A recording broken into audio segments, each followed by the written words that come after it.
Hello students, welcome to my channel Laxmikant digital classes. पिछली video में हमने रियल अकाउंट के रूल्स को एग्जाम्पल से समझा था, जो कि हमारा हाउ टू आइडेंटिफाई पार्ट 2 था।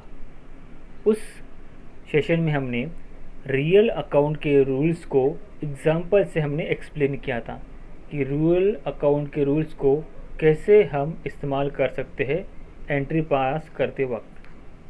अगर अब तक आपने हमारा वो वीडियो नहीं देखा है तो ऊपर जो आई आइकॉन है वहाँ पर आपको मिल जाएगा। तो आज जो हमारा हाउ टू आइडेंटिफाई पार्ट 3 है, जिसमें हम नॉमिनल अकाउंट को देखने वाले हैं। इसमें हम नॉमिनल अकाउंट के रूल्स को एक्सप्लेन करने वाले हैं कि कैसे हम इसको एग्जांपल से इस्तेमाल कर सकते हैं। तो वीडियो में आगे बढ़ने से पहले अगर अब तक आपने हमारा ये चैनल सब्सक्राइब नहीं किया है तो आज ही कर लीजिए और साथ ही बेल आइकॉन को प्रेस करना ना भूलें, ताकि आने वाले हर वीडियो का नोटिफिकेशन आपको मिल सके। तो सबसे पहले देखते हैं आज का सेशन। आज के सेशन में सबसे पहले हम देखेंगे what is nominal account. Nominal account क्या होता है वो देखेंगे। उसके बाद नॉमिनल अकाउंट के रूल्स देखेंगे। फिर हम नॉमिनल अकाउंट के रूल्स को एक्सप्लेन करेंगे एग्जाम्पल से। फिर उसके बाद कुछ some other accounts in accounting देखेंगे, यानी इसके अलावा भी कौन से अकाउंट्स होते हैं अकाउंटिंग में, वो भी हम देखेंगे। तो शुरू करते हैं आज का सेशन।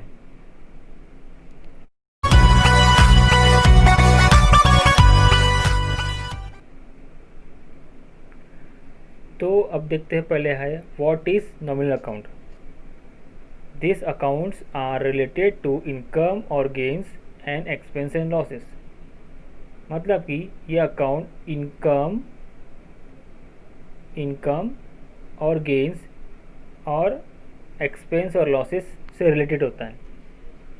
जो भी इनकम होती है वो नॉमिनल अकाउंट में होगा, जो गेन होता है वो नॉमिनल अकाउंट में रहेगा, और जो एक्सपेंस होता है वो भी नॉमिनल अकाउंट से रिलेटेड रहेगा, और जो लॉस होता है वो भी नॉमिनल अकाउंट से रिलेटेड होगा।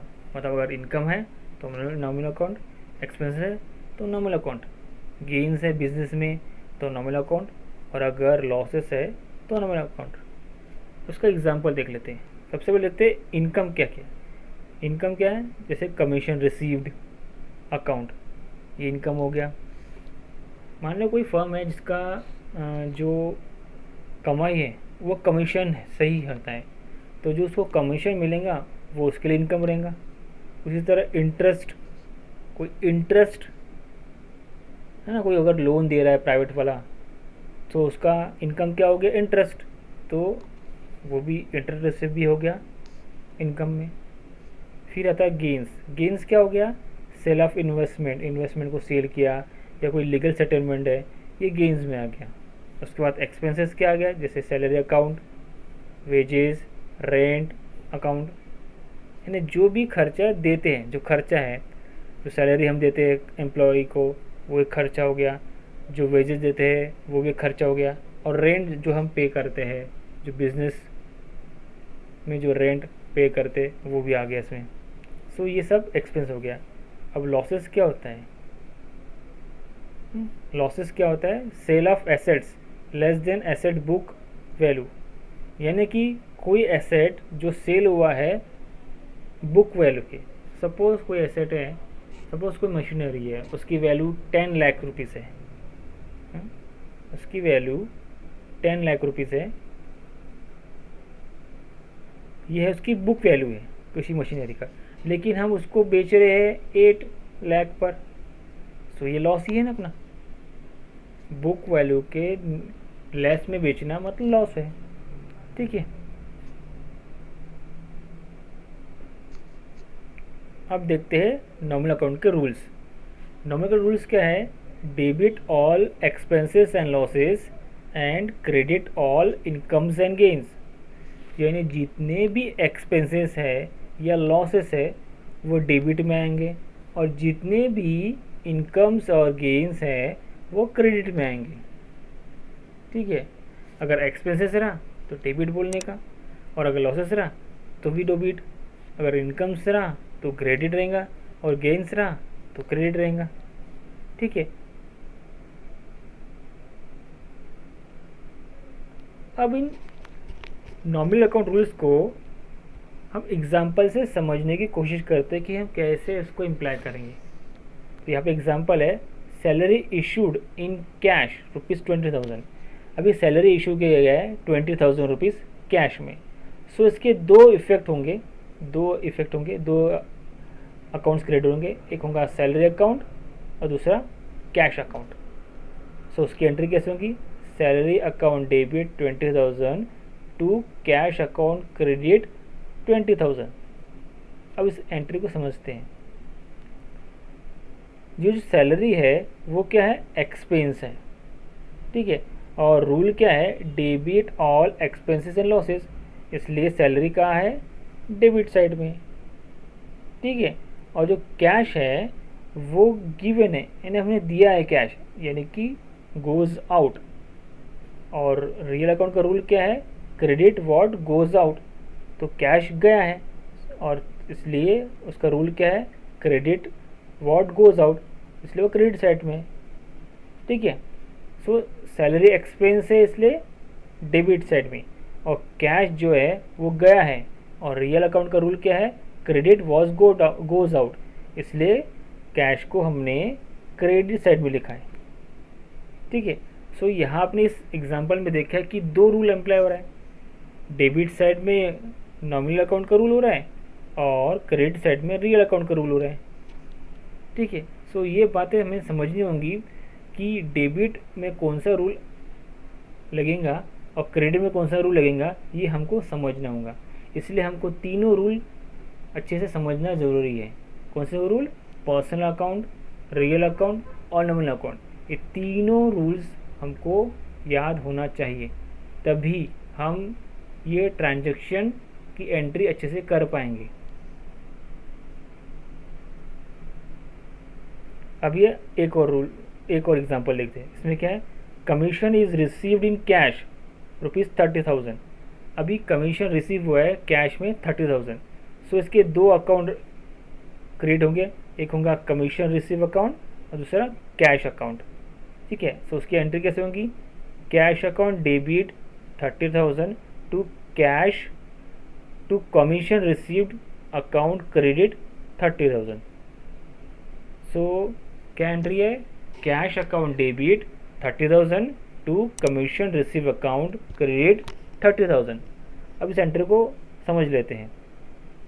अब जो कमीशन रिसीव्ड है वो इनकम है, कमीशन मिला है वो इनकम है, और रूल क्या है, क्रेडिट और incomes and gains. So commission received हमारा इनकम है और नॉमिनल अकाउंट का रूल क्या है, credit all incomes and gains, इसलिए कमीशन रिसीव्ड क्रेडिट साइड में रहेगा, क्रेडिट साइड में शो करेगा। और ये जो कैश है वो रिसीव्ड हुआ है, यानी आया है, और इसका मतलब वो कम सीन है। और रियल अकाउंट का रूल क्या है, डेबिट व्हाट कम सीन्स, इसलिए वो डेबिट साइड में। जो कैश है वो आया है। ठीक है, जो कैश आया है और रियल अकाउंट का रूल क्या है, डेबिट व्हाट कम सीन्स, इसलिए ये डेबिट साइड में लिया हमने कैश को। सो यहाँ पे भी हमें दो रूल्स नज़र आ रहे हैं। ठीक है, डेबिट साइड में रियल अकाउंट का रूल है और क्रेडिट साइड में नॉमिनल अकाउंट का रूल है। ठीक है, सो हमें ये समझना होगा कि कहाँ पे कौन सा रूल लगेगा, ये हमको समझना होगा। ठीक है, सो कमीशन रिसीव अकाउंट क्रेडिट है कि वो क्या है, इनकम है, और रूल क्या है, credit all incomes and gains, इसलिए क्रेडिट साइड में। और डेबिट साइड में कैश क्यों है, क्योंकि कैश आया है, और रियल अकाउंट का रूल क्या है, डेबिट व्हाट कम्स इन, इसलिए वो डेबिट साइड में।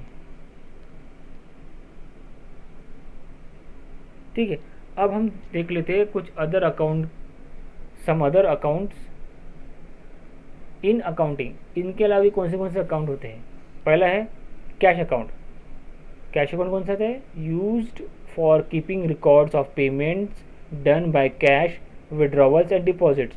सो इस कैश अकाउंट में क्या है, किसकी एंट्री होती है, जो भी पेमेंट कैश से होती है या विड्रॉ होता है, कैश विड्रॉ हो रहा है या कैश डिपॉजिट हो रहा है, तो उसकी एंट्री जो है कैश अकाउंट में होती है। हाँ, और दूसरा क्या है, इनकम अकाउंट, इनकम अकाउंट क्या होता है? Use for keeping records of income of business, यानी यहाँ पे बिजनेस का इनकम का रिकॉर्ड्स होता है इस इनकम अकाउंट में। फिर आता है एक्सपेंस अकाउंट, एक्सपेंस अकाउंट में क्या है? जो बिजनेस का जो एक्सपेंडिचर है यानी बिजनेस का जो खर्चा है वो रिकॉर्ड होता है। फिर आता है लायबिलिटीज़, लायबिलिटीज़ में क्या आता है? जो भी डेप्थ है, लोन है, वो सब इस लायबिलिटीज़ में आता है, ठीक है। और फिर आता है आखिर में इक्विटीज़, इक्विटीज़ में क्या आता है? If there is an investment of the account owner और common stocks retained earnings then these will fall under equities, यानी कोई भी इन्वेस्टमेंट होगा वो इसमें आता है, ठीक है। कोई भी इन्वेस्टमेंट है तो वो इसमें आता है।